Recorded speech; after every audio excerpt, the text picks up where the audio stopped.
स्वागत है आपका आपके अपने YouTube चैनल RWM न्यूज पर, जहां आपको मिलती हैं देश और दुनिया की सबसे बड़ी और सबसे तेज खबरें।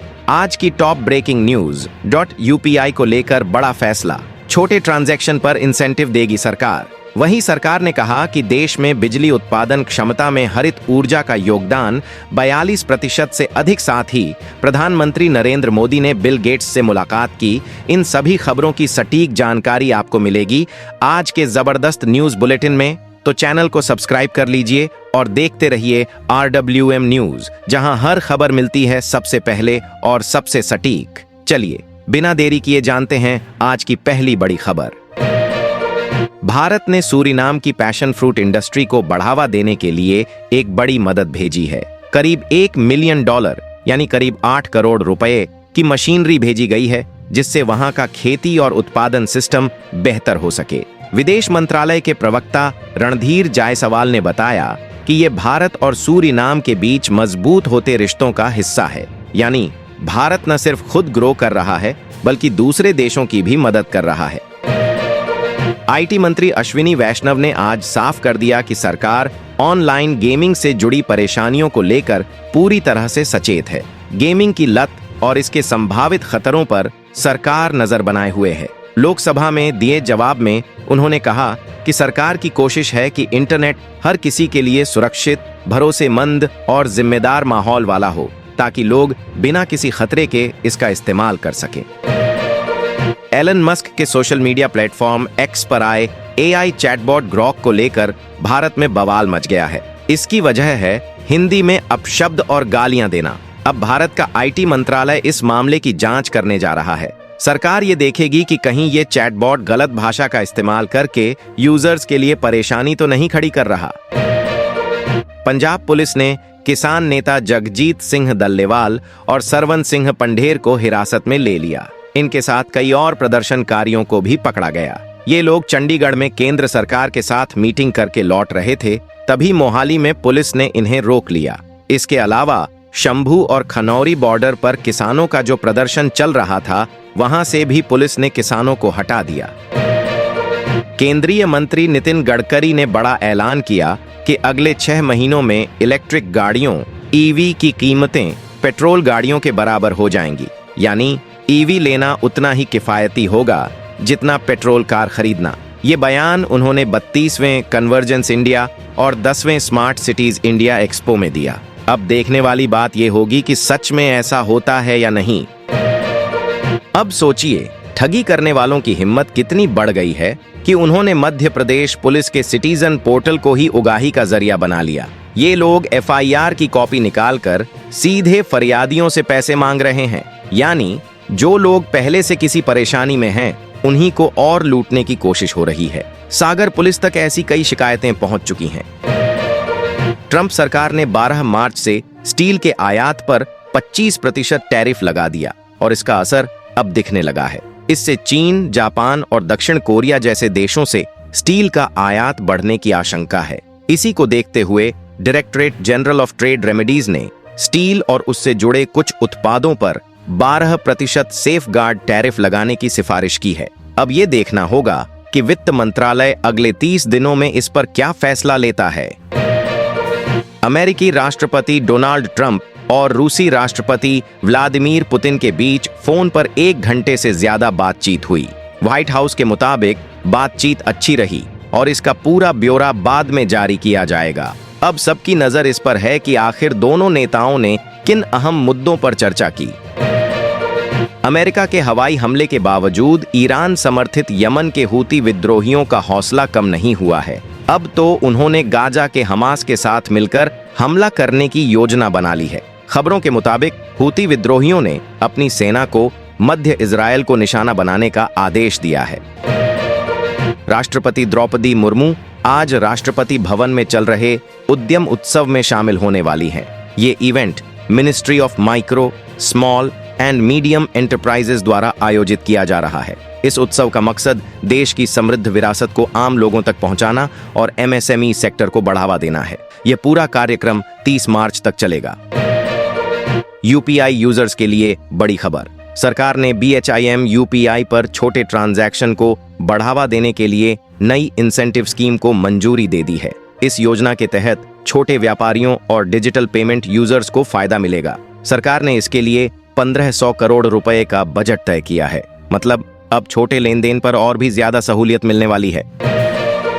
प्रधानमंत्री नरेंद्र मोदी और बिल गेट्स की मुलाकात में कई अहम मुद्दों पर चर्चा हुई। दोनों ने टेक्नोलॉजी, इनोवेशन और सस्टेनेबिलिटी पर बात की ताकि आने वाली पीढ़ियों के लिए बेहतर भविष्य बनाया जा सके।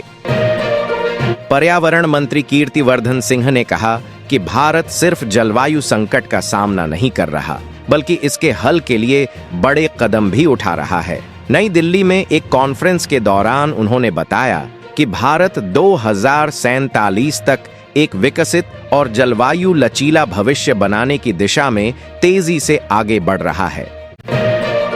विदेश मंत्री एस जयशंकर ने आज रायसीना डायलॉग 2025 के दौरान क्यूबा के उप प्रधानमंत्री एडुआर्डो मार्टिनेज डियाज से मुलाकात की। उन्होंने सोशल मीडिया पर बताया कि दोनों नेताओं ने खास तौर पर स्वास्थ्य और पारंपरिक चिकित्सा के क्षेत्र में आपसी सहयोग पर चर्चा की।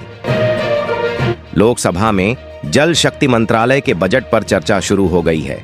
भाजपा सांसद जगदंबिका पाल ने बताया कि मोदी सरकार ने इस बार जल शक्ति मंत्रालय को 99,500,000 करोड़ रुपए से ज्यादा का बजट दिया है, जो पिछले साल के 51,548,000 करोड़ रुपए से करीब 93% ज्यादा है। इसका मतलब है कि सरकार पानी से जुड़ी योजनाओं और प्रोजेक्ट्स पर पहले से ज्यादा खर्च करने वाली है। स्वास्थ्य मंत्री जगत प्रकाश नड्डा ने बताया कि अभी देश भर में 15,000 जन औषधि केंद्र चल रहे हैं और सरकार अगले 2 साल में 10,000 और नए केंद्र खोलने वाली है। इन केंद्रों पर सस्ती दवाएं मिलती हैं, जिससे अब तक लोगों के करीब 30 लाख करोड़ रुपए बच चुके हैं। धामी सरकार जहां अपने 3 साल पूरे होने का जश्न मनाने की तैयारी कर रही है, वहीं कैबिनेट में बड़ा बदलाव भी होने वाला है। खबर है कि 5 नए मंत्री शामिल किए जाएंगे और 3 मौजूदा मंत्रियों की छुट्टी हो सकती है। हिमाचल और उत्तराखंड के ऊंचाई वाले इलाकों में बुधवार से हल्की बारिश और बर्फबारी हो सकती है। वहीं यूपी, एमपी और छत्तीसगढ़ के कुछ हिस्सों में 20 मार्च को हल्की बारिश होने की संभावना है। दिल्ली एनसीआर का मौसम इस वक्त अजीब खेल खेल रहा है। सुबह शाम हल्की ठंडक रहती है, लेकिन दिन में धूप तेज हो जाती है। कुल मिलाकर मौसम का मिजाज हर दिन थोड़ा बदल रहा है। अमेरिका में डोनाल्ड ट्रंप द्वारा एलन मस्क को प्रशासन में शामिल करने के फैसले पर जबरदस्त बवाल मच गया है।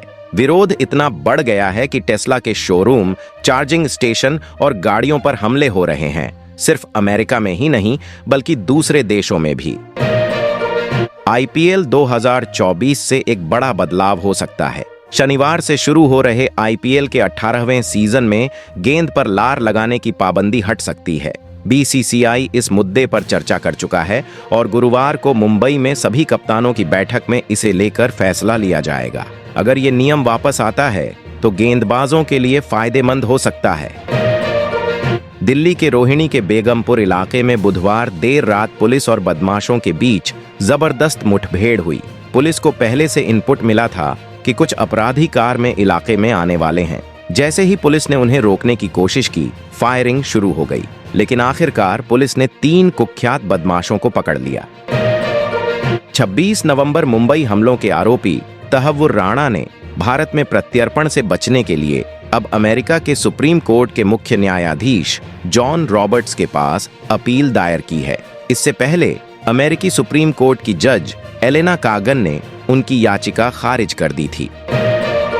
बिहार कांग्रेस के नए अध्यक्ष राजेश कुमार ने अपनी नियुक्ति के ठीक एक दिन बाद बुधवार को दिल्ली में मल्लिकार्जुन खड़गे और राहुल गांधी से मुलाकात की। इस मीटिंग में बिहार में पार्टी को मजबूत करने और आगामी विधानसभा चुनाव की तैयारियों को लेकर चर्चा हुई। खड़गे ने कहा कि बिहार में लोग बदलाव चाहते हैं और असली सामाजिक न्याय की उम्मीद लगाए बैठे हैं। अब देखना होगा कि कांग्रेस इस मौके को कैसे भुनाती है। मेरठ की अदालत में सौरभ राजपूत हत्याकांड के आरोपियों की पेशी के दौरान माहौल गर्मा गया। वकील इतने गुस्से में थे कि जब पुलिस आरोपियों को कोर्ट से बाहर ले जा रही थी तब उन्होंने हमला कर दिया और जमकर पिटाई कर दी। ये पूरी घटना कैमरे में कैद हो गई और वीडियो सोशल मीडिया पर वायरल हो रहा है।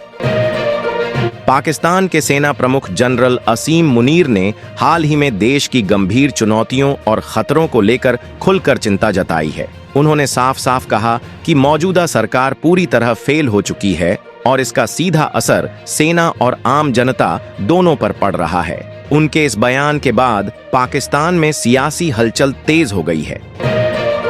बिहार के पूर्व सीएम लालू प्रसाद यादव को लैंड फॉर जॉब घोटाले में पूछताछ के लिए ईडी दफ्तर बुलाया गया था। वहां करीब 4 घंटे तक अफसरों ने उनसे तीखे सवाल किए। पूछताछ खत्म होने के बाद लालू यादव दोपहर 3 बजे अपने घर राबड़ी आवास लौट गए। इस मामले को लेकर राजनीतिक हलचल तेज हो गई है। अगर आपको भी बार बार बैंक से केवाईसी अपडेट कराने के लिए फोन आते हैं और ये परेशान करने लगा है, तो अब राहत की खबर है। आरबीआई के गवर्नर संजय मल्होत्रा ने बैंकों को साफ कह दिया है कि बार बार ग्राहकों को केवाईसी के लिए कॉल करके परेशान न करें।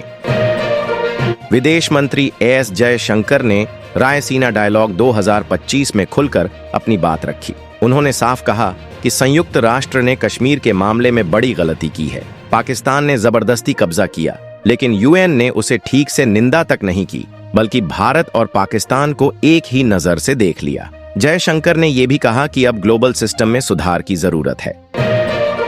अगले साल से टीचर बनने के लिए ट्रेनिंग सिस्टम में बड़ा बदलाव होने वाला है। कुछ पुराने कोर्स खत्म किए जाएंगे और कुछ नए शुरू होंगे। अब बीएड और एमएड में एडमिशन सीधे नेशनल लेवल की एंट्रेंस एग्जाम एनटीए के जरिए ही होगा। साथ ही 4 साल का integrated teachers education programme ITP भी लागू किया जाएगा। एलआईसी अब हेल्थ इंश्योरेंस सेक्टर में भी कदम रखने वाली है। देश की सबसे बड़ी इंश्योरेंस कंपनी जल्द ही एक हेल्थ इंश्योरेंस कंपनी में हिस्सेदारी खरीदने जा रही है। एलआईसी के सीईओ सिद्धार्थ मोहंती ने बताया कि इसको लेकर बातचीत लगभग फाइनल स्टेज में है और उम्मीद है कि 31 मार्च से पहले इसकी आधिकारिक घोषणा हो जाएगी। अब चुनाव आयोग ने वोटर आईडी को आधार से लिंक करने का बड़ा फैसला लिया है। दरअसल मतदाता पहचान पत्रों में गड़बड़ी को रोकने के लिए ये कदम उठाया जा रहा है। इसे लागू करने के लिए जल्द ही चुनाव आयोग और आधार बनाने वाली संस्था यूआईडीआई के टेक्निकल एक्सपर्ट्स मिलकर काम शुरू करेंगे। गर्मी का मौसम आते ही तापमान तेजी से बढ़ रहा है। इसी बीच हायर इंडिया ने एक जबरदस्त इनोवेशन पेश किया है। कंपनी ने भारत का पहला AI climate control air conditioner launch किया है। ये ऐसी न सिर्फ इंटेलिजेंट कूलिंग देगा, बल्कि आपकी जरूरत के हिसाब से पर्सनलाइज्ड ठंडक भी देगा और साथ ही बिजली की बचत भी करेगा। सोने की कीमतों में तेजी रुकने का नाम ही नहीं ले रही। विदेशी बाजारों में मजबूती और खरीदारी बढ़ने से दिल्ली के सर्राफा बाजार में सोना मंगलवार को 500 रुपये उछलकर 91,250 रुपये प्रति 10 ग्राम तक पहुंच गया। ये अब तक का सबसे उच्चतम स्तर है। थाईलैंड ने फिर से अपने वीजा नियम बदल दिए हैं। अब वीजा फ्री स्टे 60 की जगह सिर्फ 30 दिन रहेगा, यानी बिना वीजा के वहां रुकने का समय आधा हो गया। इससे बिजनेस, जॉब और लंबे समय तक रुकने वालों को दिक्कत हो सकती है। पीएम मोदी ने दिल्ली में राज्यसभा सांसद और मशहूर संगीतकार इलैया राजा से मुलाकात की। उन्होंने सोशल मीडिया पर इलैया राजा की तारीफ करते हुए उन्हें संगीत जगत का दिग्गज और प्रेरणा स्रोत बताया। खास बात यह रही कि इलैया राजा की पहली पश्चिमी शास्त्रीय सिम्फनी वैलियंट को हाल ही में लंदन में रॉयल फिलहार्मोनिक ऑर्केस्ट्रा के साथ पेश किया गया, जिसकी मोदी ने जमकर सराहना की। गूगल की पेरेंट कंपनी अल्फाबेट ने एक बड़ी डील का ऐलान किया है। कंपनी ने न्यूयॉर्क की साइबर सिक्योरिटी स्टार्टअप विज को $32 अरब में खरीदने का फैसला किया है। ये गूगल के 26 साल के इतिहास की सबसे बड़ी कैश डील होगी। इस डील के जरिए गूगल अपने क्लाउड बिजनेस को और मजबूत करना चाहता है, क्योंकि फिलहाल इस सेक्टर में अमेजन और माइक्रोसॉफ्ट की पकड़ काफी मजबूत है। हरियाणा की महिलाओं के लिए अच्छी खबर, सरकार जल्द ही लाडो लक्ष्मी योजना के तहत हर महीने 2,100 रुपये देने वाली है। इस योजना को लागू करने के लिए 5,000 करोड़ रुपए का बजट रखा गया है। इसके अलावा दिव्यांगजन के लिए भी एक खास कोष बनाया जाएगा, जिसके लिए 50 करोड़ रुपए अलग से रखे गए हैं। इजराइल और गाजा के हालात फिर से बिगड़ गए हैं। जनवरी में हुए सीज फायर के बाद पहली बार इजराइल ने गाजा पर जबरदस्त हमला किया है।